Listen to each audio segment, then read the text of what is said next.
तो इस स्लाइड में आप देख सकते हैं, यहाँ पे मैंने आपको दो फिगर्स दे रखी है। पहली फिगर किसके बारे में है? आरसी कपल्ड एम्पलीफायर के बारे में है। दूसरी फिगर किसके बारे में है? डायरेक्ट कपल्ड एम्पलीफायर के बारे में है। यहाँ पे आप देख सकते हैं कि आरसी कपल्ड एम्पलीफायर में क्या है? दो स्टेजेस है। क्या है? किस तरह से दो स्टेजेस है यहाँ पे? ये देखिए, ये फर्स्ट हो गया, ये कौन सा हो गया? दूसरा हो गया। लेकिन इन दोनों स्टेजेस को कनेक्ट करने के लिए हमने किसका इस्तेमाल किया है? यहाँ पे ये जो आपका फर्स्ट स्टेज है वो फर्स्ट स्टेज, और यहाँ पे आपका ये हो गया सेकंड स्टेज। इन दोनों स्टेज को कनेक्ट करने के लिए आपने किसका इस्तेमाल किया? इस कैपेसिटर्स का इस्तेमाल किया, जिसे हम क्या बोलते हैं? सी, कपलिंग कैपेसिटर। मतलब कि ये फर्स्ट स्टेज और ये सेकंड स्टेज दोनों को एक दूसरे के साथ कनेक्ट करने के लिए किसका इस्तेमाल हुआ है? ये कपलिंग कैपेसिटर का। तो इसकी वजह से हम इसे क्या बोलते हैं? RC coupled amplifier. लेकिन शायद आपको ये क्वेश्चन हुआ होगा कि यहाँ पे हमने नाम लिख रखा है आरसी, मतलब ये हुआ कि यहाँ पे as a helping component resistor और कैपेसिटर दोनों यूज होने चाहिए। लेकिन होता क्या है कि मैंने यहाँ पे आपको कैपेसिटर का इंट्रोडक्शन दे दिया, लेकिन रजिस्टर के बारे में नहीं बताया कि यहाँ किस तरह से रजिस्टर कनेक्ट होता है। तो रजिस्टर यहाँ पे कनेक्ट हुआ है, इसे हम क्या बोलते हैं? लोड रजिस्टर बोलते हैं। ये यहाँ पे इसलिए कनेक्ट हुआ है क्योंकि जिस तरह का काम इस कपलिंग कैपेसिटर का है वैसा ही काम किसका है? इस C5 का है, जो भी क्या काम करता है? कपलिंग का काम करता है। और दूसरी बात, ये कैपेसिटर क्या करता है? ये जो फर्स्ट स्टेज है इसके जो डीसी सप्लाई है उस डीसी सप्लाई को सेकंड स्टेज में जाने से क्या करता है? रोकता है। तो ये जो C5 का काम है वो भी क्या है? वो भी आउटपुट के सिग्नल में मर्ज होने वाले डीसी सिग्नल को क्या करता है? ब्लॉक करता है और उसे आउटपुट में जाने से क्या करता है? रोकता है। तो जैसा काम आपके इस C3 कैपेसिटर का था वैसा ही काम किसका है? इस C5 का काम है। लेकिन ये जो लोड रजिस्टर है, इस लोड रजिस्टर का इस सर्किट में क्या प्रीव्यू है, क्या उसका परफॉर्मेंस है? उसका परफॉर्मेंस ये है कि यहां से जो आउटपुट मिलता है उस आउटपुट को आप इस लोड रजिस्टर के अक्रॉस में क्या लेते हैं? आउटपुट में लेते हैं, जिसकी वजह से आउटपुट के सिग्नल में ये जो पोटेंशियल का आपको उतार चढ़ाव मिलता है वो पोटेंशियल का उतार चढ़ाव इस लोड रजिस्टर की वैल्यू के ऊपर डिपेंडेंट होता है, क्योंकि आप आउटपुट उस लोड रजिस्टर के अक्रॉस में लेने वाले हैं। तो मतलब क्या है कि यहाँ पे एक हेल्पिंग कंपोनेंट के बतौर पे क्या यूज हुआ? एक कैपेसिटर यूज हुआ, और दूसरा क्या यूज हुआ? हमारा ये लोड रजिस्टर यूज हुआ। मतलब कि एक आपको कपल करके देता है तो दूसरा आपको आउटपुट लेने में क्या करता है? हेल्प करता है। तो उसकी वजह से इसको हम क्या बोलते हैं? RC coupled amplifier. I hope कि आपको ये समझ में आया होगा कि यहाँ पे आर और सी का किस तरह से परफॉर्मेंस होता है और आर और सी यहाँ पे किस तरह से कनेक्ट होते हैं। फिर बात करते हैं हमारे इंपॉर्टेंट टाइप के बारे में, जो कि आपके सामने फर्स्ट टाइम है। इसका नाम क्या है? Direct coupled amplifier. तो यहाँ पे जो डायरेक्ट कपल्ड एम्पलीफायर है वहां पे आप देख सकते हैं कि इस तरह जो यहाँ पे पोटेंशियल डिवाइडर बायस था वो पोटेंशियल डिवाइडर बायस यहाँ पे कहीं पे भी नहीं है। तो मतलब क्या हुआ कि ये जो पोटेंशियल डिवाइडर बायस है उस पोटेंशियल डिवाइडर बायस में यूज होने वाले चार रजिस्टर्स यहाँ पे कोई भी परफॉर्मेंस नहीं रिप्रेजेंट करते हैं और यहाँ पे अपनी कोई भी प्लेस नहीं दिखा रहे हैं। तो मतलब क्या होता है कि सिर्फ और सिर्फ तीन ट्रांजिस्टर से आपको ये माइंड करना है कि यहाँ पे 3 स्टेज एम्पलीफायर है। मतलब कि ये जो डायरेक्ट कपल एम्पलीफायर है वो एम्पलीफायर में कितने स्टेजेस है? 3 स्टेजेस है। और ये जो 3 स्टेजेस है वो 3 स्टेजेस किस तरह से कनेक्ट किए हुए हैं? डायरेक्टली कनेक्ट किए हुए हैं। यहाँ पे आप देख सकते हैं कि ये ट्रांजिस्टर 1 है, ये ट्रांजिस्टर 2 है और ये ट्रांजिस्टर 3 है। यहाँ पे कोई भी कंपोनेंट बीच में कंस्ट्रक्शन में यूज नहीं होता है, जबकि यहाँ पे एक कंपोनेंट इन दोनों ट्रांजिस्टर के बीच में यूज हुआ था। तो इसके लिए हमने क्या बोला था? RC coupled. यहाँ पे कोई भी कंपोनेंट यूज नहीं होता है, इसके लिए हमने क्या बोला? इसे डायरेक्ट कपल। दूसरी बात, मैंने यहाँ पे ये बोला था कि ये पोटेंशियल डिवाइडर बायस का यूज नहीं करता है। तो आप देख सकते हैं कि यहाँ पे ये जो दो रजिस्टर, ये दो रजिस्टर, यहाँ पे कोई भी इस तरह का कोई फॉर्मेट है नहीं। मतलब ये है कि ये पोटेंशियल डिवाइडर बायस नहीं है। फिर मैंने ये बात की थी कि यहाँ पे कुछ कॉम्प्लीमेंटरी कनेक्शन है। मतलब क्या है कि एक ट्रांजिस्टर का जो टाइप है वो टाइप अपने दूसरे ट्रांजिस्टर से अलग है, फिर तीसरे ट्रांजिस्टर का टाइप उस दूसरे से भी अलग है। तो यहाँ पे हम देखते हैं कि अकॉर्डिंग टू सिंबल, मतलब कि ये जो ट्रांजिस्टर है उस सिंबल के ऊपर से हम कुछ ट्राई करते हैं कि इस ट्रांजिस्टर का टाइप कैसा है। यहाँ पे देखते हैं इस ट्रांजिस्टर में एरो कहाँ पे है, एरो आउटवर्ड डायरेक्शन में है।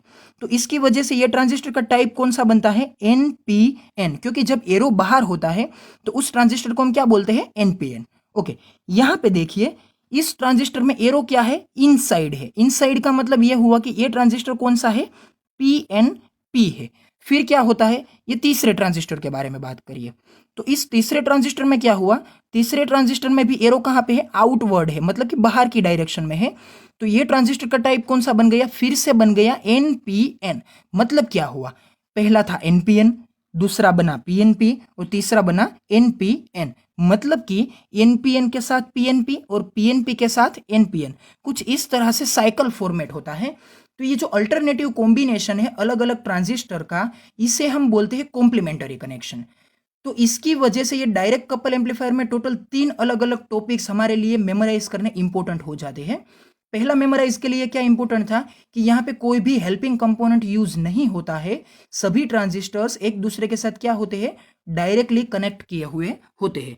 दूसरा टॉपिक क्या बन गया कि यहाँ पे कोई भी पोटेंशियल डिवाइडर बायस यूज नहीं होने वाला है। तीसरा टर्म क्या हो गया कि यहाँ पे जो ट्रांजिस्टर का कंस्ट्रक्शन होने वाला है वो कंस्ट्रक्शन किस तरह से होगा, उस कंस्ट्रक्शन में आप देखेंगे कि उसमें कॉम्प्लीमेंटरी कंस्ट्रक्शन है, मतलब कि एक एनपीएन तो दूसरा पीएनपी, फिर तीसरा क्या बन गया, एनपीएन। तो आई होप कि आपको ये आरसी कपल्ड एम्पलीफायर और डायरेक्ट कपल्ड एम्पलीफायर के जो इंपॉर्टेंट टॉपिक्स थे, जो उसकी फिगर का मैकेनिज्म था और उस फिगर का ओवरव्यू था, उस ओवरव्यू को आपको अच्छी तरह से समझने में आसानी रही होंगी। एक एडवांटेजेस मैं आपको बता देता हूं डायरेक्ट कपल एम्पलीफायर के बारे में, कि यहाँ पे आप देख सकते हैं कि यहाँ पे हेल्पिंग कंपोनेंट के बारे में बात करें तो भी सही है, और अगर जो हमारा कोर कंपोनेंट है, कोर कंपोनेंट से मेरा मतलब क्या है, ट्रांजिस्टर। तो ये जो सभी कंपोनेंट्स है वो सभी कंपोनेंट्स का नंबर इस 3 स्टेज में बहुत ही कम है। किसकी कंपैरिजन में, इस आरसी कपल एम्पलीफायर के कंपैरिजन में। अगर आप यहाँ पे देखते हैं तो ये जो आरसी कपल एम्पलीफायर है वो सिर्फ 2 स्टेज का है, जबकि ये जो डायरेक्ट कपल एम्पलीफायर वो कितने स्टेज का है, 3 स्टेज का है। लेकिन फिर भी आरसी कपल एम्पलीफायर में जितने रजिस्टर, जितने ट्रांजिस्टर्स, जितने कैपेसिटर्स, मतलब कि जितने टोटल कंपोनेंट्स यूज हुए हैं, उसकी कंपैरिजन में डायरेक्ट कपल एम्पलीफायर में जो भी कंपोनेंट्स यूज हुए हैं वो कंपोनेंट्स बहुत ही कम है। क्योंकि आरसी कपल एम्पलीफायर 2 स्टेज में है, यहाँ पे डायरेक्ट कपल एम्पलीफायर 3 स्टेज में है। फिर भी डायरेक्ट कपल एम्पलीफायर में टोटल कितने कंपोनेंट्स है, 6 कंपोनेंट है, जबकि यहाँ पे बहुत ही ज्यादा है। तो मेरा कहने का मतलब ये है कि डायरेक्ट कपल एम्पलीफायर को कंस्ट्रक्ट करने के लिए जो आपको कंपोनेंट चाहिए, जो उस सर्किट में काम करना पड़ता है, वो बहुत ही कम होता है। क्योंकि नंबर ऑफ कंपोनेंट कम हो गए तो उसकी वजह से उसका कंस्ट्रक्शन और उसकी रिलायबिलिटी क्या हो जाती है, अच्छी और हमारे लिए सिंपल बन जाती है। तो उसकी वजह से ये आरसी कपल्ड एम्पलीफायर के कंपैरिजन में हमारे लिए एडवांटेजेस प्रूव करता है। ओके, अब बात करते हैं हमारे तीसरे टॉपिक के बारे में, मतलब कि तीसरे सब डिवीजन के बारे में, जिसका टाइटल हमने क्या दिया था, ट्रांसफॉर्मर कपल्ड एम्पलीफायर। ओके, तो ये कौन सा है, हमारा है ट्रांसफॉर्मर कपल्ड एम्पलीफायर। तो यहाँ पे आप देख सकते हैं कि मैंने वही फिगर्स यूज की हुई है, मतलब कि यहाँ पे कौन सा बायसिंग यूज किया हुआ है, पोटेंशियल डिवाइडर बायस। यहाँ पे आप देख सकते हैं कि R2 है, RE है, R1 है, और यहाँ पे जो हम RC यूज करते थे, मतलब कि कलेक्टर रजिस्टर, उसे हम बोलते थे कलेक्टर लोड बोलते हैं। तो वहां पे जो एक कलेक्टर लोड यूज होता था, वहां पे हमने किसका यूज कर लिया, कपलिंग ट्रांसफॉर्मर का यूज कर लिया। और यहाँ पे जो बाईपास कैपेसिटर का यूज होता है वो तो यहाँ पे हुआ ही है। उसी तरह से यहाँ पे ये फर्स्ट स्टेज है, फिर यहाँ पे क्या है, ये सेकंड स्टेज है। मतलब कि डायरेक्ट कपल एम्पलीफायर में पोटेंशियल डिवाइडर बायस यूज नहीं होता था, लेकिन आरसी कपल्ड और ट्रांसफॉर्मर कपल्ड में ये पोटेंशियल डिवाइडर बायस यूज होता है। और यहाँ पे आप देख सकते हैं कि ये कौन सा है, 1 और 2, मतलब कि ये 2 स्टेज कपल्ड एम्पलीफायर है, जहां पे आप कपलिंग के फॉर्मेट में किस कंपोनेंट का यूज करते हैं, as a helping component transformer का। तो यहाँ पे मैंने आपको एक नोट लिख के दे रखी है कि ये जो ट्रांसफॉर्मर है वो ट्रांसफॉर्मर किस टाइप का यूज होना चाहिए, यहाँ पे स्टेप डाउन का यूज होना चाहिए। किसको कंस्ट्रक्ट करने के लिए, तो इस कहाँ पे कंस्ट्रक्ट करने के लिए, 2 स्टेजेस को कंस्ट्रक्ट करने के लिए। ओके, फिर मैंने ये बात की थी कि ट्रांसफॉर्मर का यूज स्टेप डाउन होना चाहिए। यहाँ पे प्राइमरी वाइंडिंग आता है, यहाँ पे सेकेंडरी वाइंडिंग आता है। तो आपको इन दोनों जो वाइंडिंग है उस वाइंडिंग को किस तरह से कनेक्ट करना है। ओके, आप देख सकते हैं कि यहाँ पे जो आरसी लोड कंस्ट्रक्ट होता था, मतलब कि ये आर सी रजिस्टर, तो इस जो टर्मिनल से उस टर्मिनल पे ट्रांसफार्मर का कौन सा टर्मिनल कनेक्ट किया हुआ है? प्राइमरी वाइंडिंग के दोनों टर्मिनल, एक कहाँ पे है ऊपर, एक कहाँ पे है हमारे ट्रांजिस्टर के कलेक्टर टर्मिनल के साथ। मतलब कि प्राइमरी वाइंडिंग हमारे पोटेंशियल डिवाइडर बायस में यूज होता है। तो क्या होगा कि ये जो आरसी रजिस्टर था, उस रजिस्टर के अक्रॉस में जो पोटेंशियल डेवलप होता था, वो पोटेंशियल अब कहाँ पे डेवलप होगा? इस ट्रांसफॉर्मर के प्राइमरी वाइंडिंग पे डेवलप होगा। और क्या होगा कि वो जो पोटेंशियल है वो ट्रांसफॉर्मर में एज अ इनपुट बिहेव करेगा। मतलब कि अगर ये हमारा ट्रांसफॉर्मर है तो उस ट्रांसफॉर्मर में ये प्राइमरी के ऊपर ये किस तरह से बिहेव करने वाला है? ए एज अ इनपुट बिहेव करने वाला है। फिर उस इनपुट के अकॉर्डेंस में आपको क्या मिलेगा? सेकेंडरी के ऊपर कुछ इंडक्शन प्रोड्यूस हुआ मिलेगा, और उस इंडक्शन की वजह से क्या होगा? आपको सेकेंडरी में कुछ आउटपुट मिलेगा। तो ये जो आउटपुट है, उस आउटपुट को आप कहाँ पे देते हैं? मतलब कि ये देखिए, ये यहाँ पे क्या है? सेकेंडरी वाइंडिंग है। तो ये जो सेकेंडरी वाइंडिंग है, वो सेकेंडरी वाइंडिंग आगे के स्टेज के इनपुट के साथ किस तरह से कनेक्ट किया हुआ है? तो वहां पे एक टर्मिनल डायरेक्टली बेस के साथ कनेक्ट किया हुआ है, और एक टर्मिनल कहाँ पे कंस्ट्रक्ट किया हुआ है? एक टर्मिनल रजिस्टर R1 और R2 के बीच में पोटेंशियल के डिवीजन में कनेक्ट किया हुआ है। यहाँ पे आप देख सकते हैं कि ये जो सेकेंडरी का ऊपर का टर्मिनल है, वो टर्मिनल कहाँ पे कनेक्ट किया हुआ है?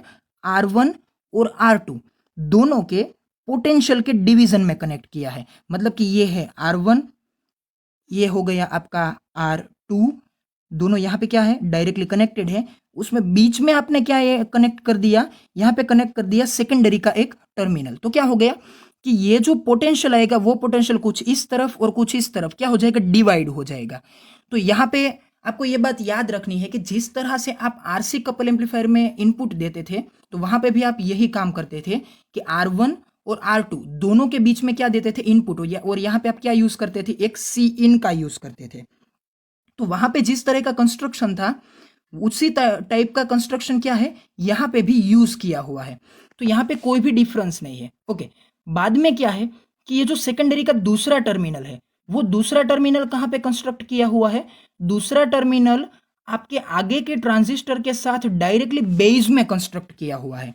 यहाँ पे आप देख सकते हैं कि ये जो दूसरा टर्मिनल है, वो टर्मिनल डायरेक्टली किसके साथ कनेक्ट किया हुआ है? बेस के साथ। और यहाँ पे आप याद रखिए कि कुछ इस तरह से आपको दिखाया गया है, सॉरी, कुछ इस तरह से आपको दिखाया गया है। इसका मतलब क्या है कि ये जो टर्मिनल है, वो टर्मिनल और उसके ऊपर से पास होने वाला टर्मिनल दोनों एक दूसरे के साथ कनेक्ट नहीं है। इसे हम क्या बोलते हैं? इसे हम बोलते हैं कि ये जंप किया गया है। जंप का मतलब क्या होता है कि ये टर्मिनल इस वायर के ऊपर से निकला गया है। मतलब कि इन दोनों के बीच में कोई भी इलेक्ट्रिकल कनेक्शन नहीं है।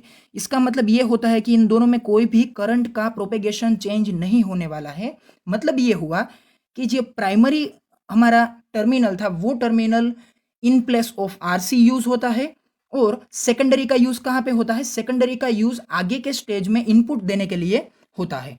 फिर क्या होता है कि ये जो कंस्ट्रक्शन यहाँ पे फर्स्ट स्टेज में था, वही कंस्ट्रक्शन कहाँ पे है? सेकंड स्टेज में है। और उसकी वजह से क्या होता है कि सेकंड स्टेज में भी आप देख सकते हैं कि ये जो आउटपुट है, वो आउटपुट किसके अक्रॉस में लिया गया है?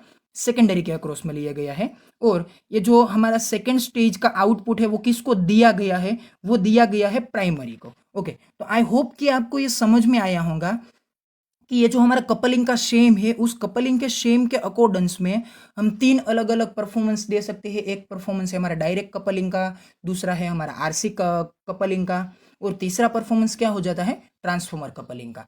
तो यहाँ पे आप इस ट्रांजिस्टर के बारे में भी देख सकते हैं, इस एम्पलीफायर के बारे में भी देख सकते हैं कि यहाँ पे जो ये सर्किट है, सर्किट बड़ी कॉम्प्लेक्स है। क्योंकि जब आप देखते हैं कि ये ट्रांसफॉर्मर को, तो ये ट्रांसफॉर्मर जितने स्टेजेस होंगे उतनी बार यूज होंगे।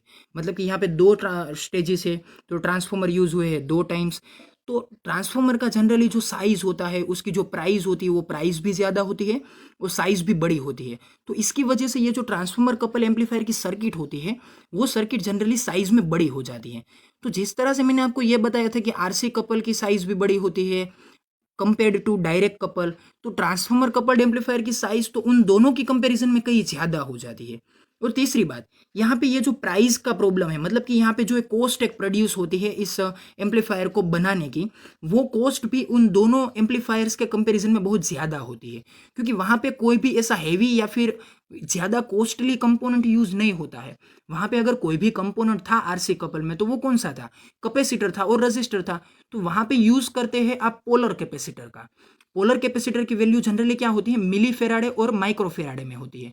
तो वो पोलर कैपेसिटर भी उतना कॉस्टली नहीं है। दूसरा, वहाँ पे ज़्यादा रजिस्टर यूज होते हैं लेकिन उस रजिस्टर की प्राइस भी बहुत ज़्यादा नहीं होती है। और दूसरी बात, वो जो रजिस्टर और कैपेसिटर यूज होती है उसकी साइज भी बड़ी नहीं होती है, जिसकी वजह से उस सर्किट के अगर आप ज़्यादा स्टेजेस यूज करते हैं तो वो ज़्यादा स्टेजेस बहुत ज़्यादा प्लेस अक्वायर नहीं करेंगे। लेकिन उसकी प्लेस को अगर आप डायरेक्ट कपल के साथ कंपेयर करते हो तो वो प्लेस अच्छी तरह से, आप कोई भी डाउट के बिना ये कह सकते हैं कि वो place compare to direct couple तो ज़्यादा ही होंगे। लेकिन ये जो ट्रांसफॉर्मर कपल एम्पलीफायर, वो ट्रांसफॉर्मर कपल एम्पलीफायर की साइज बहुत ही ज़्यादा होती है। लेकिन आपको एक बात याद रखनी है कि जिस तरह से आप दो अलग अलग स्टेज का यूज करते हैं किसमें, आरसी कपल एम्पलीफायर में, तो दो स्टेज मिलके आरसी कपल एम्पलीफायर में जितना काम कर सकते हैं उतना काम ट्रांसफॉर्मर कपल एम्पलीफायर सिर्फ और सिर्फ एक स्टेज में कर देता है। मैं फिर से आपको रिपीट करके बताता हूं कि जो दो अलग अलग स्टेजेस एक दूसरे के साथ कनेक्ट होने के बाद आरसी कपल एम्पलीफायर में वो टोटल जितना वर्क कर पाते हैं उतना वर्क ट्रांसफॉर्मर कपल एम्पलीफायर का सिर्फ और सिर्फ एक स्टेज कर सकता है। मतलब कि ये उसका एक अच्छा सा एडवांटेजेस हो गया कि ट्रांसफॉर्मर कपल एम्पलीफायर में अगर आप सिर्फ एक स्टेज का भी यूज करते हैं तो वो काम हमारा आरसी कपल एम्पलीफायर से कितना हो जाएगा, डायरेक्टली डबल हो जाएगा। तो ये हमारे लिए एक अच्छा सा एडवांटेज है। और दूसरी बात, ट्रांसफॉर्मर कपल एम्पलीफायर पावर के फॉर्मेट को अच्छी तरह से एम्पलीफाई कर सकता है, क्योंकि आगे हमने देखा था कि जब आप रेडियो फ्रीक्वेंसी एम्पलीफायर्स का यूज़ करते थे या फिर कोई पावर को एम्पलीफाई करने के लिए एफईटीज या फिर बीजेटीज का यूज़ करते थे तो वहाँ पे आपने कुछ इंडक्टर कोइल्स का इस्तेमाल किया हुआ आपको मिला था। तो उस इंडक्टर कोयल का मेन पर्पस क्या था कि वो पावर को एम्पलीफाई करने के लिए कुछ हेल्प करता है। क्योंकि ये जो स्टेप डाउन ट्रांसफॉर्मर है, स्टेप अप ट्रांसफॉर्मर है, वहाँ पे आप जब वाइंडिंग का रेशियो लेते हैं, मतलब कि टर्न रेशियो लेते हैं N S upon N P का, तो वो N S upon N P का टर्न रेशियो आपको अच्छी तरह से एक रिएक्टेंस प्रोड्यूस करके देता है। और वो रिएक्टेंस, वो जो लोड है, वो लोड अपने ऊपर ज़्यादा से ज़्यादा पोटेंशियल को क्या करता है, ड्रॉप करता है। तो ये हमारे लिए कुछ इंपॉर्टेंट टर्म्स थे कि किस तरह से वोल्टेज को देखा जाए, किस तरह से पावर को देखा जाए, किस तरह से हम इन सभी एम्पलीफायर्स के कंपैरिजन को देख सकते हैं। ये कंपैरिजन इसलिए आपको डिस्कशंस करनी बहुत इंपॉर्टेंट साबित होती है क्योंकि जब आप कोई भी एम्पलीफायर का अपने एप्लीकेशन में यूज़ करना चाहते हैं तो आपको ये सोचना बहुत ज़रूरी है कि आप कौन से टाइप का यूज़ चाहते हैं। उस यूज़ के अकॉर्डेंस में आपको एम्पलीफायर का यूज़ करना पड़ता है। सभी एम्पलीफायर्स एक जैसे नहीं होते हैं। जो काम वोल्टेज एम्पलीफिकेशन का है वो पावर नहीं कर सकता, जो पावर का काम है वो कभी आरसी कपल नहीं कर सकता, जो आरसी का काम है वो कभी डायरेक्ट नहीं कर सकता। तो यहाँ पे सभी के कुछ अलग अलग काम है। ओके, आगे बढ़ते हैं।